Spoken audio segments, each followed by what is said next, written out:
Okay, welcome to the AALL podcast series. Today I'm speaking to Kevan Jones about neurodivergence in students at university. Kevan, basically, would you like to introduce yourself? Who are you? What do you do? Where are you? So my name's Kevan, Dr. Kevan Walter Jones, technically in full. I am a principal learning advisor at the University of Queensland, although we are all principal learning advisors here, so that's nothing actually special. I was a research scientist by training. Notoriously, I was a banana doctor before I became a learning advisor, so plant pathologist. Did my PhD at UQ and then moved into learning advice kind of by accident. That was about 7.5 years ago, and I've been doing it nonstop ever since.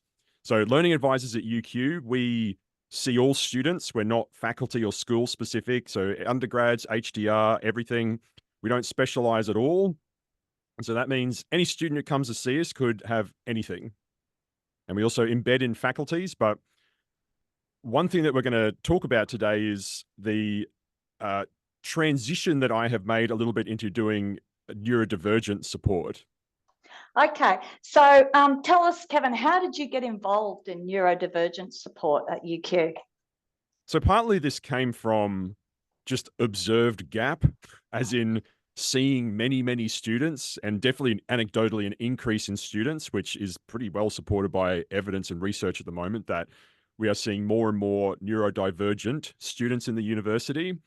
And there's a lot of different manifestations of neurodivergence, which is one of the challenges that we can talk about today, is that there is no broad spectrum advice necessarily that you can give, inverted commas, a neurodivergent student that's going to, again, inverted commas, fix everything.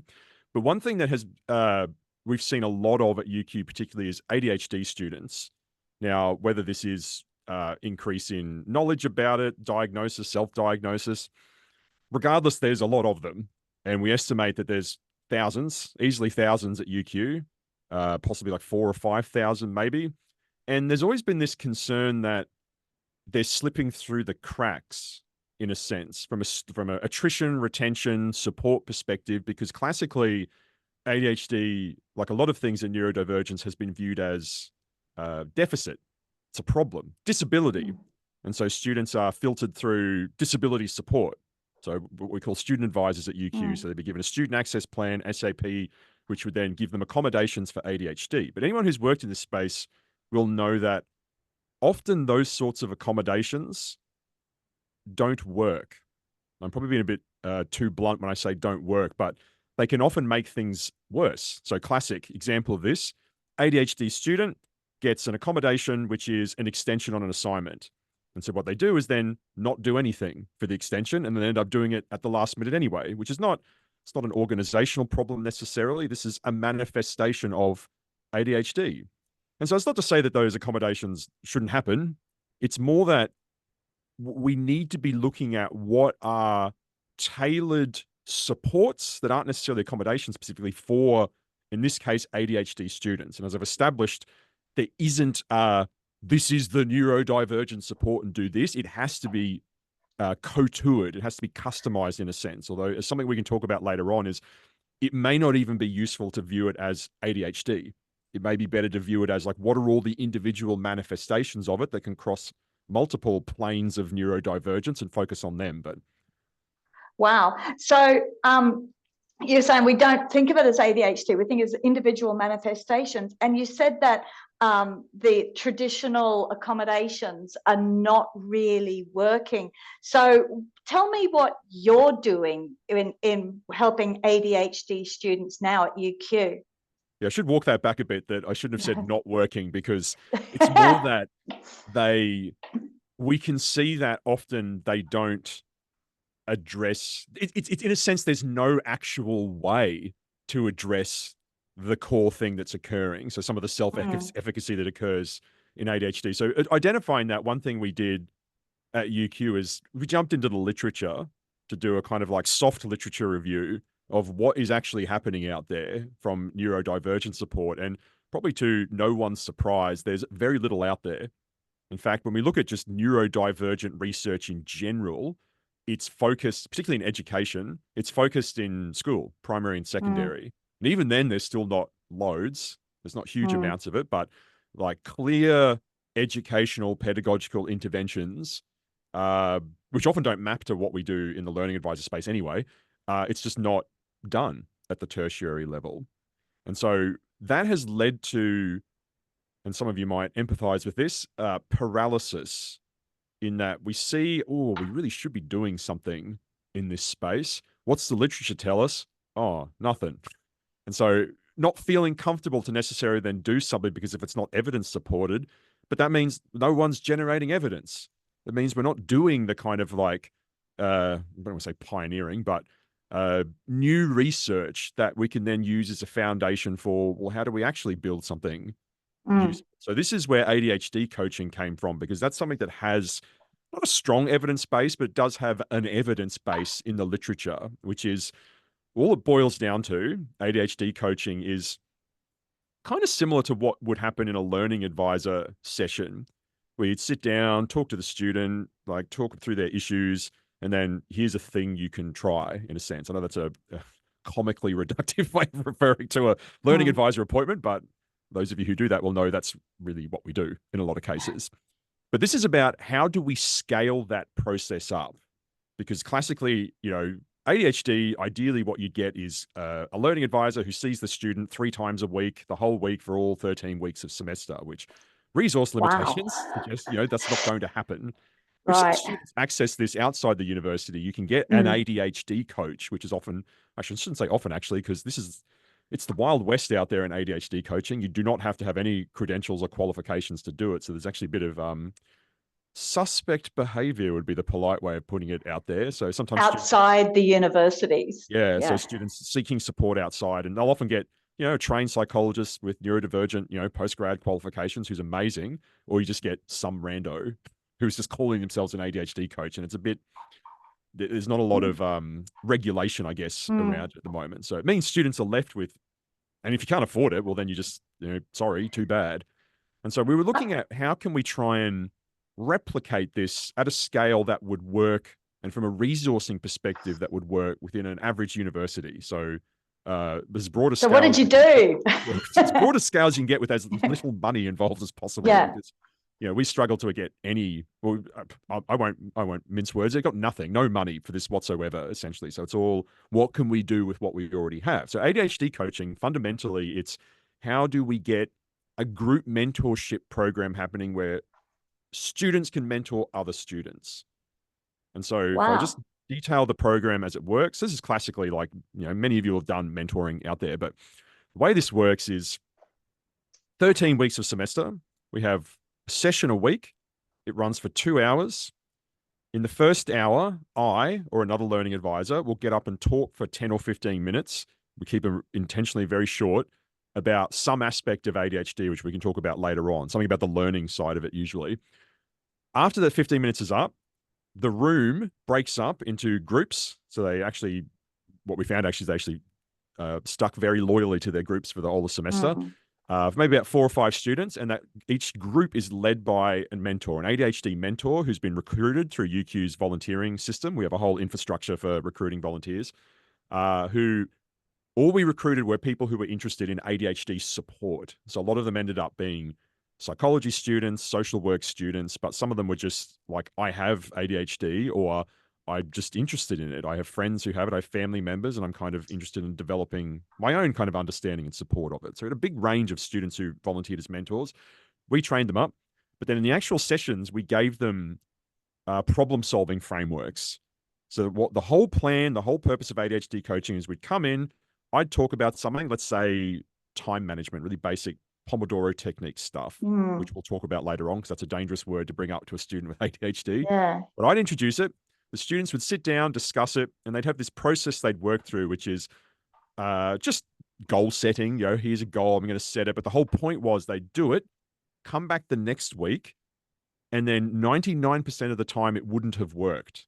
And this is sort of the intention. We know that for a lot of like initiating an activity with ADHD is often like what's not working. So it's So you designed, set them that goal knowing that probably won't happen, and you do or that that, intentionally. yes, because then the Yeah. idea is they then as a Mm. group work through, why didn't it happen? So it's sort of like Right. a group Okay. reflective metacognitive exercise, because the Sure. fundamental, what we teach them at the beginning is ADHD coaching. A lot of what it boils down to is it's not a learning problem. It's not an intellectual problem, like a lot of stuff in the learning advisor space. It's more like there's an enabling activity which is not taking place to kind of unlock the behavior. So just quick sidetrack, a very classic thing we see in ADHD is lack of what I call meta management. So what we call management in the learning advisor space, that's your classic diaries, planners, timetables, your spaced repetitions, your retrospective revisions, all that kind of management for how do I unlock study? How do I organize study? Yeah. And your average like ADHD student may have tried doing that 1,000 times, but it just always doesn't work. And one of the reasons why that doesn't work is often prospective memory deficit. Student builds Mm, this planner, and then because of the way ADHD works, their prospective memory is dysfunctional or not functional at all in some cases. It just ceases to exist in their brain. They don't mm. forget it. It just never actually sort of gets encoded as a thing. So they don't see the planner. It just stops existing. They don't engage with it. It didn't work. And so Wow. what that means then is what building another planner doesn't work. Just building 1,000, it's Mm, just not going to work. The problem is actually a layer of management above that management, hence meta management. And so that's often visual reminders. So this is a classic thing you see in ADHD self-efficacy management is you have like a post-it note on the wall, or some students draw on the bathroom mirror, which I think is very clever. The idea is like you will have to look at it. You know, it will be in your yeah. field of vision, you will see it, and that will be the little thing will say, go check your calendar. So it's a meta management triggering you to go into deeper management. So the idea is the students will recommend like doing that to each other because like, So when oh, they're in their groups discussing why they didn't meet these goals, this is the type of thing that comes out then yes, in discussion, yes. or you elicit from them Yeah, so I to, will have seeded some of these ideas at the sure. beginning. And then the Yeah. idea is, yeah, they're going through and being like, oh, it didn't work. Why didn't it work? Oh, I'm going to try this thing. And the idea is like you might 13 weeks in a row, you try a thing and it doesn't work, but that's the game. It's this metaphor Mm, of the toolbox is that you're collecting a toolbox of techniques. You apply one, it fails. right. Great, awesome, it failed. Next one, what do I do? And it's about managing that process because what you often see with ADHD is students try it and fails. And they're like, I'm stupid. Yeah, there's Mm, something wrong with me. Why isn't this working? And it's yeah. actually that kind of emotional regulation around it, the mindset around it, that's actually important, not the technique itself. Wow. So at the end of 13 weeks, is the idea that students will have built up their own personal toolbox? Yes. Or have Right. practiced the act of doing it. So we try and create this Right. expectation that, you might get to the end of this and feel like inverted commas, it hasn't worked. But the whole point is Mm, the process. right. It's often where it falls over is that, a student tries something, it doesn't work. And they're like, well, it's busted, it's broken, it doesn't work. And it's like, well, no, there's often something else. Is it rejection sensitivity dysphoria? Like, is it an emotional thing that surrounds it?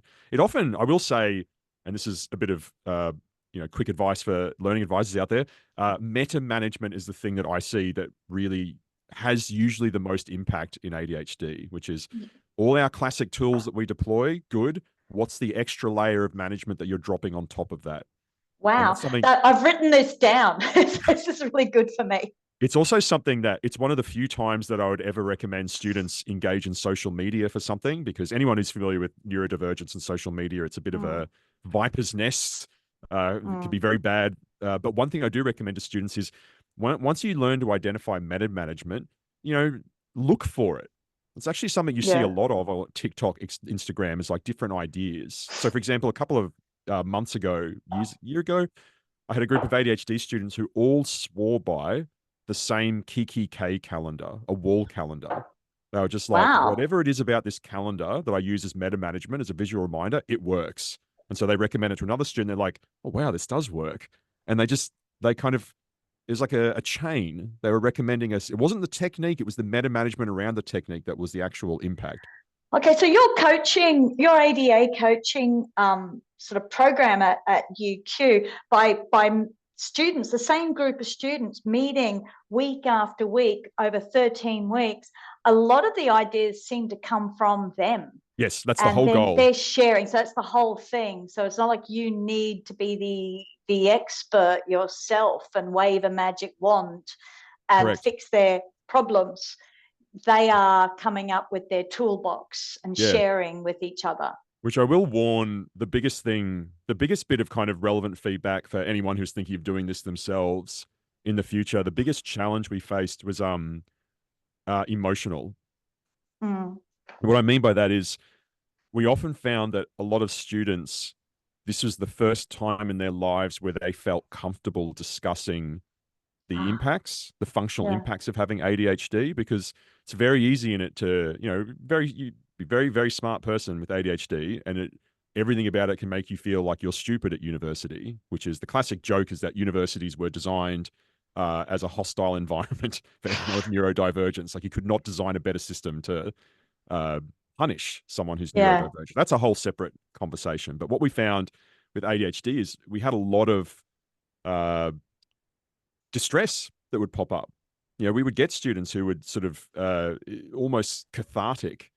They would Oh, get, wow. very upset, but then very kind of like relieved after, revealing things that uh, just they when we talked to them afterwards, like this is the first time I felt like I can, even when I've talked to, psychologists, the first time I feel comfortable discussing this because I'm with a group of people who will get it. And this, Fantastic. it is fantastic, but it's also, we see it as a bit of a risk because Yeah. it's, again, if you're a learning advisor listening to this, very few of you are going to be psychologists trained Mm. in this area. I'm certainly not. It's not my area of expertise. And so the question then is like, is this good from a psychological perspective? Which on the surface of it, you might go, yeah, sure, of course it is. It sounds like your students are having like breakthroughs, but we don't know.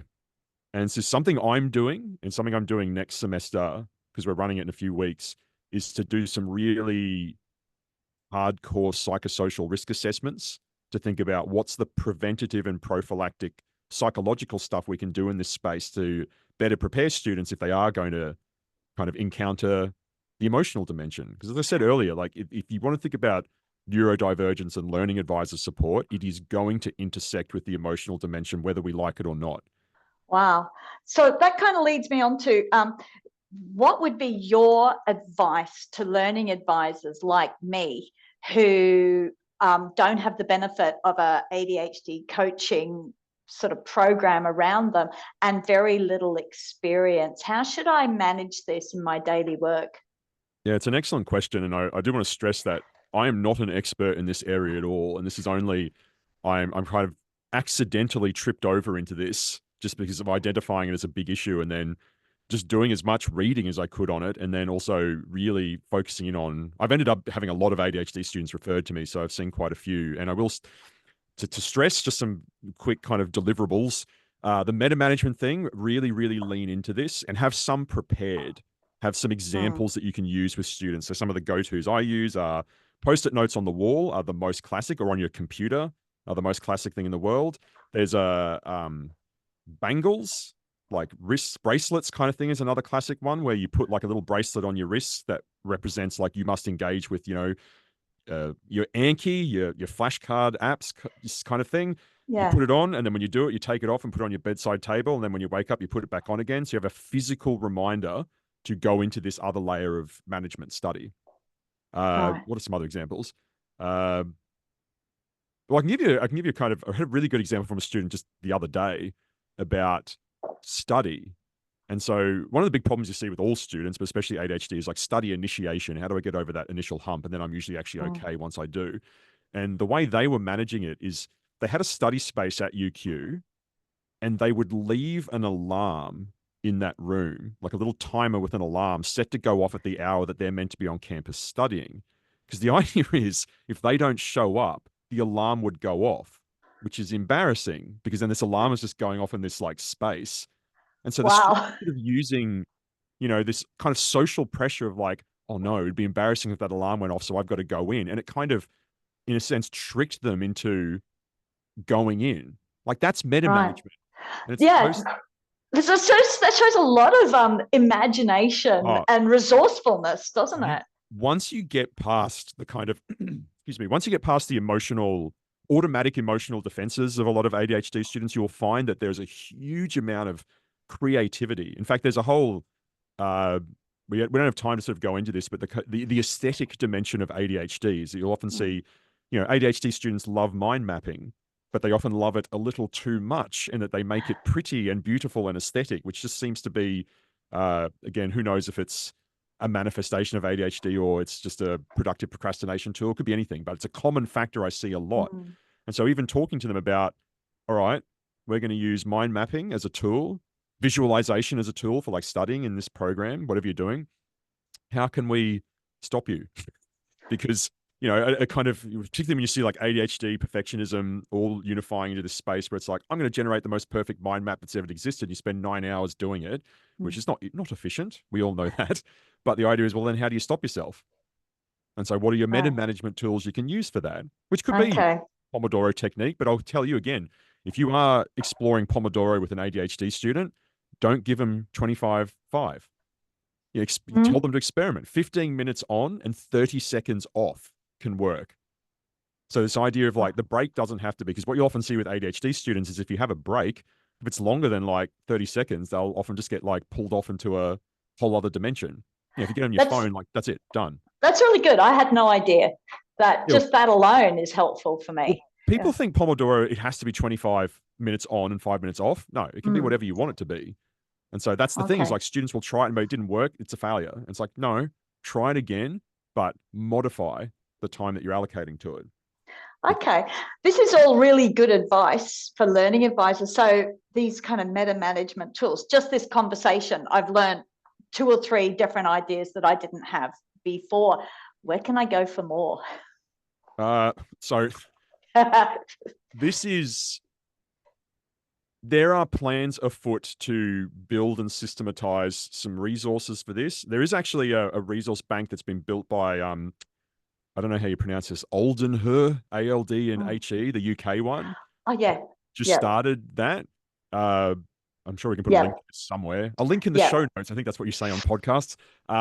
Which the goal is to probably eventually contribute some stuff to that. It's a bit sparse at the moment. It's because people need to populate it, because people need to actually getting there. Yeah. But that's one of the goals, is to build some just like, what is some specific LA advice that you can do in your consults? Because we could talk about this for hours. Yeah, no, that's really, really helpful, Kevan. We're getting short on time now. So just to finish up, what do you see as future directions for teams in helping students with ADHD? Like, what would you do if you had the resources?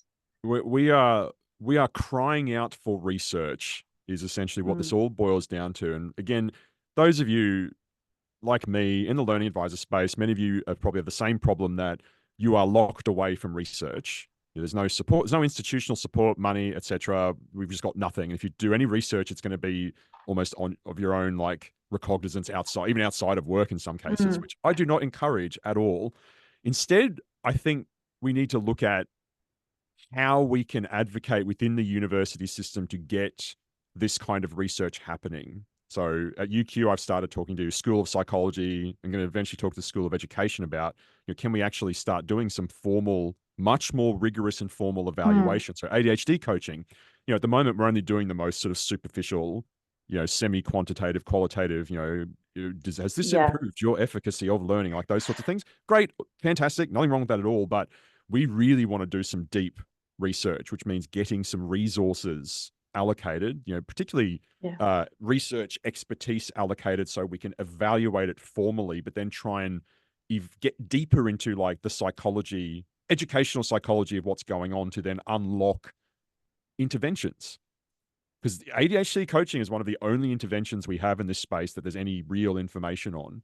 The question is, are there other interventions we could be doing at scale, particularly, that would work? Self-service resources like videos, are they going to work? Or are students just simply never going to engage with them? Like, we don't know. Well, I mean, we can guess.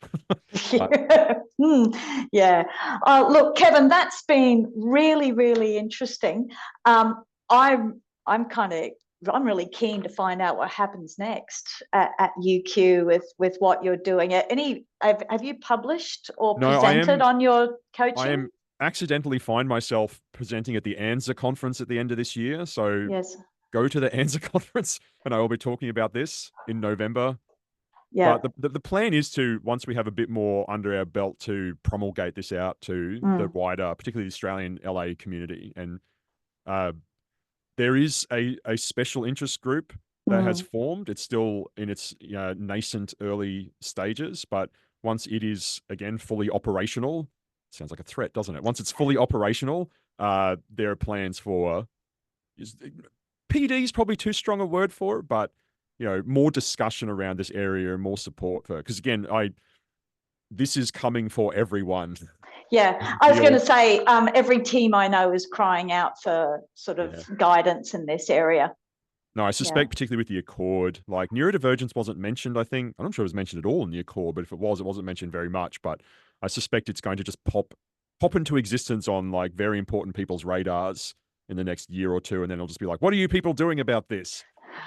Right, yeah, okay. Which we're all used to. Wonderful. Look, Kevan, thank you so much for talking to us today. I really appreciate it. It's been really interesting. And I commend you for your energy and persistence in working in this. And thank you for sharing. No worries. I love talking about this. As I said, it's a bit of a gap area. Because I understand why people are hesitant to operate in it. It's a frightening space if you're used to just classic LA support. But yeah, it's all right. Really look, thank you very much. Right. Yeah.